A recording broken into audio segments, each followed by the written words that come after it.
Now we'll just watch its behavior a bit. It's not doing anything in particular, you see, but I'm going to try to get it to do something.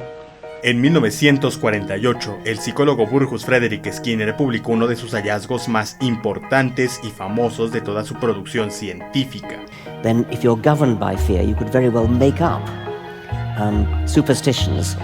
Pigeons do it in Skinner boxes. Un artículo donde describiría uno de sus experimentos más famosos y más discutidos en la comunidad científica. And so each pigeon became a kind of maniac for doing a particular ritual. Un experimento que llamó la superstición del pichón.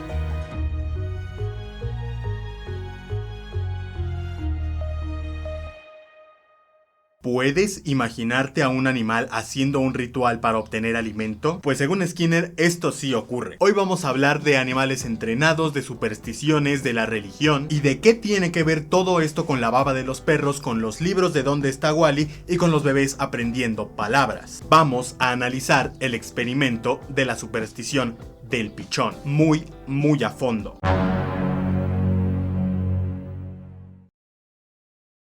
A ver, Skinner solía entrenar animales en cajas, premiándolos cada vez que actuaran de cierta manera sobre algún objeto. Podía ser una palanca, una pelota, una tecla, un botón, etcétera, etcétera. Estos animales eran generalmente ratas o pichones. Al premiar la conducta de estos animales, esta comenzaba a ocurrir más seguido, con más frecuencia. A esta conducta se le llama operante, y a esta recompensa se le llama reforzador o estímulo reforzador. Se llama operante porque el animalito tiene que operar sobre los objetos para obtener su recompensa. Y si el animal no responde bien, entonces no hay recompensa, por lo que la conducta del animal es una condición que debe de cumplirse para obtenerla. Así que a todo esto en conjunto le llamamos condicionamiento operante. De esto ya te hablé en este video. Skinner solía recompensar una respuesta o una serie de ellas, pero un día se preguntó algo muy interesante. ¿Qué pasaría si diéramos comida al animal sin que tuviera que hacer absolutamente nada? Si lo premiáramos independientemente de lo que hiciera o de lo que no hiciera.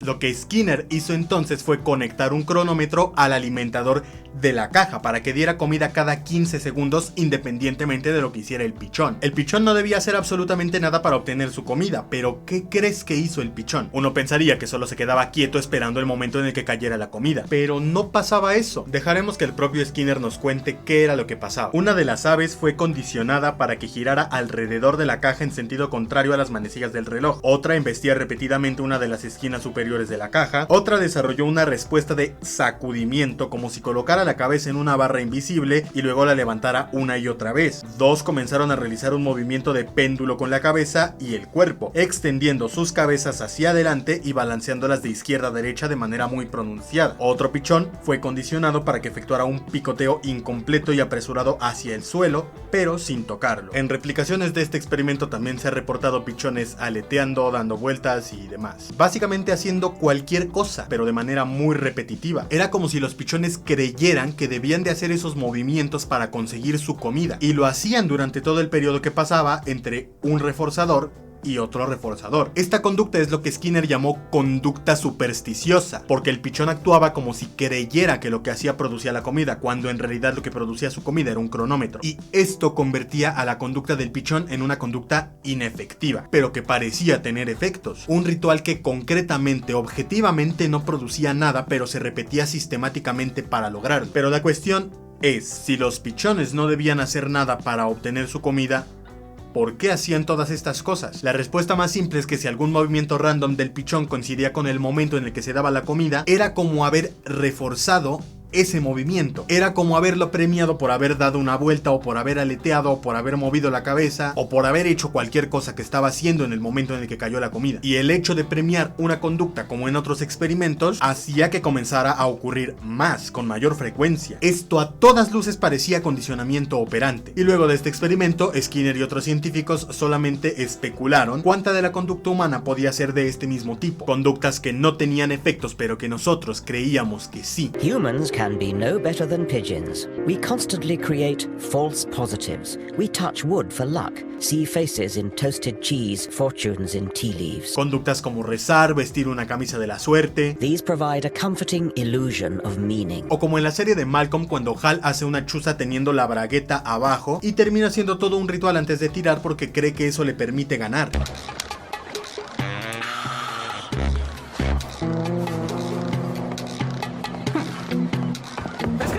O como cuando alguien en un día de campo clava unas tijeras en la tierra para que no llueva, y si al final del día no llueve, comprueba que lo que hizo tuvo efectos, pero en realidad no los tuvo. Todas estas conductas producen consecuencias ficticias, realmente no tienen ningún efecto, pero creemos que sí lo tienen. Muchos en la comunidad científica llevaron la interpretación de este experimento al extremo, y dijeron que las conductas religiosas, las costumbres culturales, el portar amuletos, la brujería, los sacrificios, el misticismo y básicamente todo aquello con un toque místico o religioso podía explicarse mediante el maldito experimento del pichón supersticioso. And so each pigeon became a kind of maniac for doing a particular ritual, which is exactly like one tribe sacrifices a goat in order to make the rains come.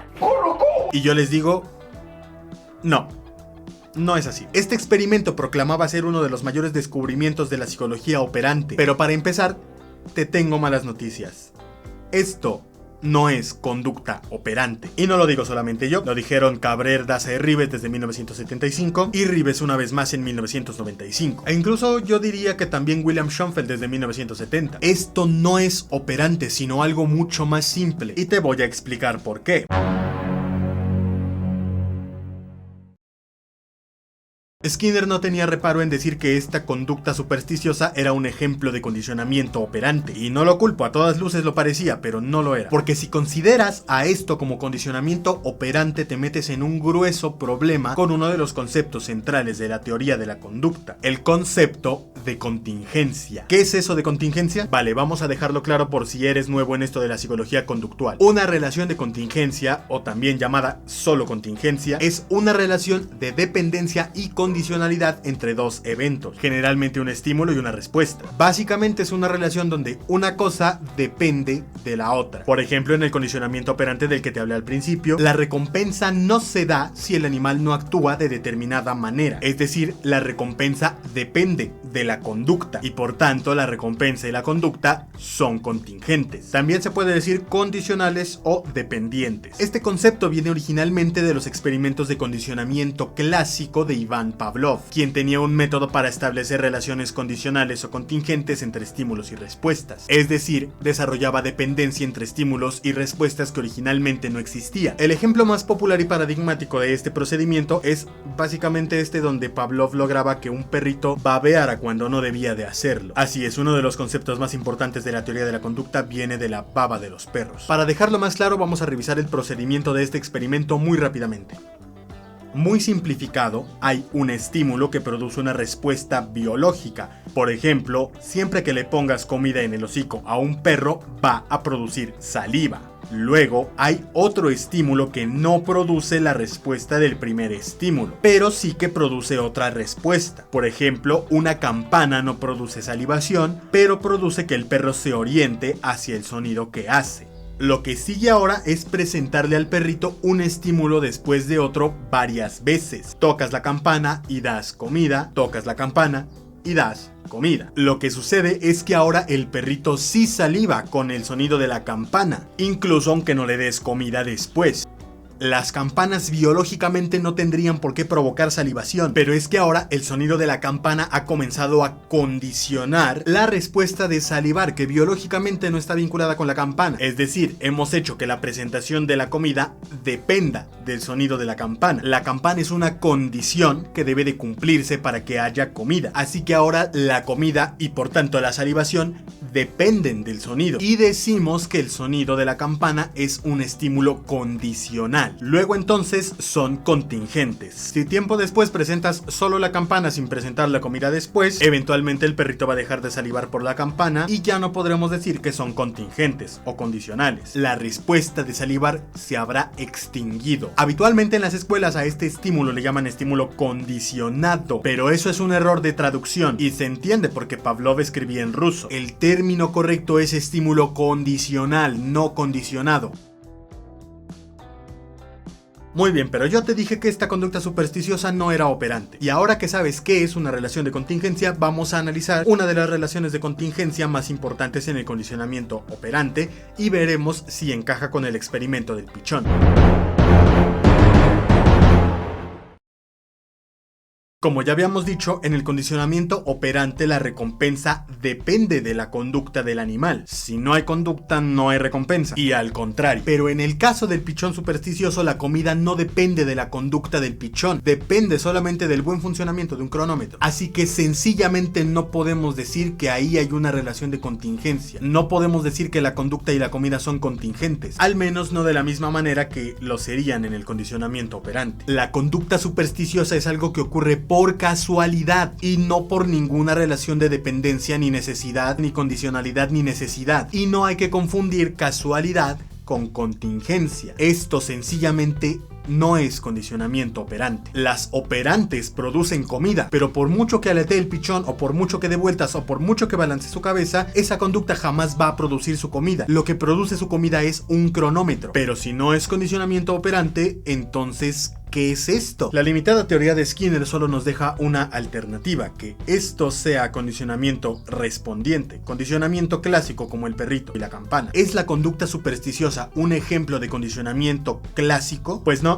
Tampoco, pero quizás esté más cerca de serlo. Vamos a ver por qué. La conducta supersticiosa del pichón ocurre de manera muy aislada en un contexto muy concreto y muy limitado. Un sitio donde apenas cabe un pichón y donde apenas si puede hacer algunas cosas. Es un contexto muy concreto y muy restringido, pero que tiene una característica que lo diferencia de cualquier otro contexto y cualquier otra situación donde pueda estar un pichón de laboratorio. Y es que aquí, cada cierto tiempo, hay comida. Quiere decir que hay toda una situación que llamamos segmento de estímulo que se ha convertido en una condición para que se dé la comida, porque aquí en la caja y solo aquí se puede dar la comida. La comida es lo que le da sentido a toda su conducta. La comida convierte a la caja en el sitio donde hay comida. La comida le da contexto a la caja, la contextualiza. De la misma manera que la comida le da contexto a una campana y la convierte en el sonido que anuncia la comida. Así que podemos decir que tanto la campana como la situación de la caja son condicionales a la comida, que los contextualiza. La conducta supersticiosa ocurre en este contexto y solamente en este, así como el perrito saliva solamente ante el sonido de la campana y ante ningún otro sonido más. Si sacas al pichón de la caja y te lo llevas a cualquier otro lado, no va a empezar a dar vueltas para obtener su comida. De la misma manera que si al perrito le presentas cualquier otro estímulo, jamás vas a lograr que salive igual que como lo hacía con la campana. Lo que quiero decir es muy sencillo.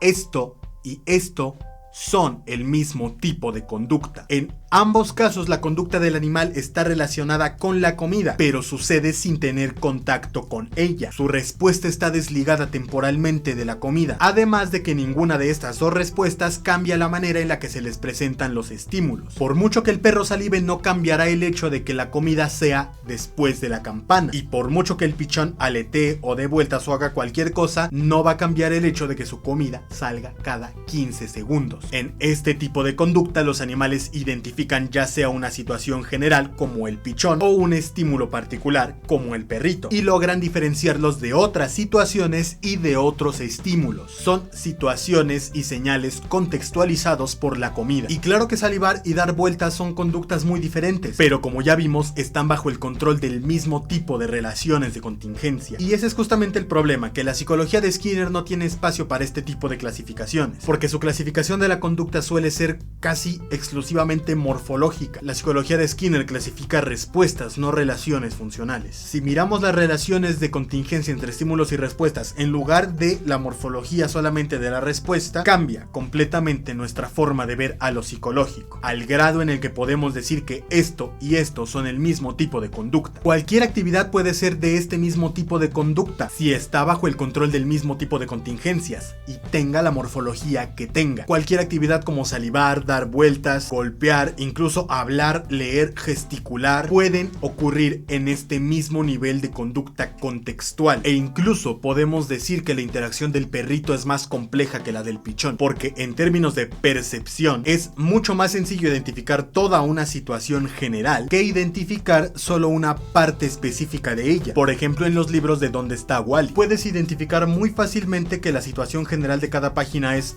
por ejemplo, un día de brujas, un océano, una excavación, pero encontrar a Wally es un poco más difícil porque es un estímulo particular en cada una de estas situaciones generales. Tienes que orientarte, aproximarte y tener contacto con él de manera distinta. Tienes que buscarlo, pero por mucho que lo busques no vas a cambiar el lugar en donde está. Podemos reconocer muy fácilmente la situación en la que está Wally, pero reconocer a Wally es un poco más difícil. Es más complicado contextualizar un estímulo particular que una situación completa. Pero es que va más allá todavía. Este tipo de conducta también sucede cuando un papá le quiere enseñar a un bebé la palabra mamá, lo cual intentará hacer cada vez que su mamá esté en el cuarto. El padre dirá la palabra mamá y el niño se orientará hacia el estímulo visual, que es su madre. El padre asocia sistemáticamente la palabra mamá, el sonido de la palabra mamá, con el estímulo visual de la madre y la respuesta de orientarse hacia él. Luego de hacerlo muchas veces, si el papá dice la palabra mamá y la mamá no está presente, probablemente el niño pequeño empiece a buscarla con la mirada. Quizás incluso comience a llorar porque ya aprendió que la palabra mamá es seguida de ver a su madre, del estímulo visual. El estímulo auditivo, mamá, es condicional al estímulo visual, y por mucho que el bebé llore y trate de buscarla con la mirada, si la mamá no está en la casa no la va a encontrar, pero actúa como si estuviera a punto de verla. Y esto es exactamente lo mismo que pasa cuando suenas las llaves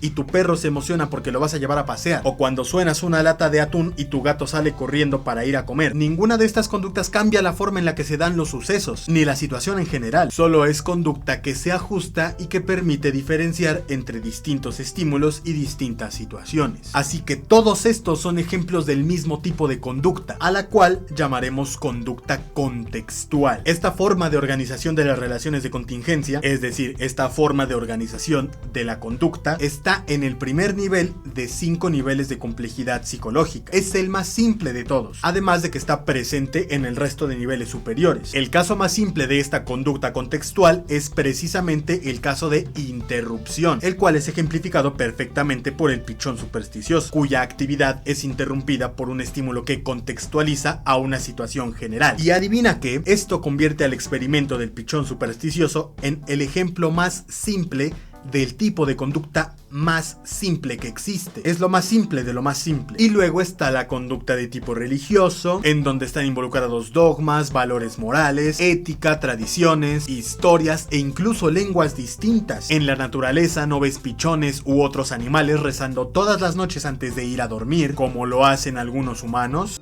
No nos dejes caer en la tentación y líbranos.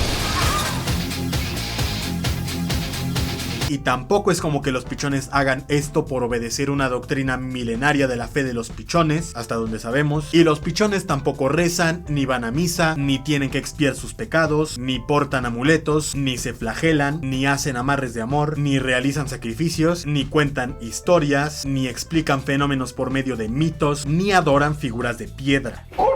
Ellos solo quieren comer, y su conducta supersticiosa ocurre en el lugar donde comen, y no hay que sacar eso de contexto, por favor. No hay razón real para sobreinterpretar este experimento del pichón supersticioso. ¿De verdad queremos explicar algunos de los comportamientos más complejos del ser humano mediante un maldito pichón dando vueltas en una caja? Aunque claro que esto no le quita lo interesante, pero sí quisiera quitarle la connotación interpretativa que se le da generalmente a este experimento. Las conductas supersticiosas del ser humano son sencillamente mucho más complejas que un pichón dando vueltas en una caja, y tienen que ver con muchísimos factores sociales e incluso geográficos, sistemas que hasta donde sabemos los pichones no tienen. Así que espero que te quede claro, esto no explica esto. Y bueno, se supondría que este video iba a ser acerca de la función contextual, pero creo que me dejé llevar por el tema de los pichones, así que muy probablemente va a tener una segunda parte. Así que si te gustó este video, seguramente este de aquí te va a gustar todavía más, y si quieres seguir viendo videos como este, te puedes suscribir en este botón de aquí. Soy Ángel Cortés y muchas gracias por ver este video.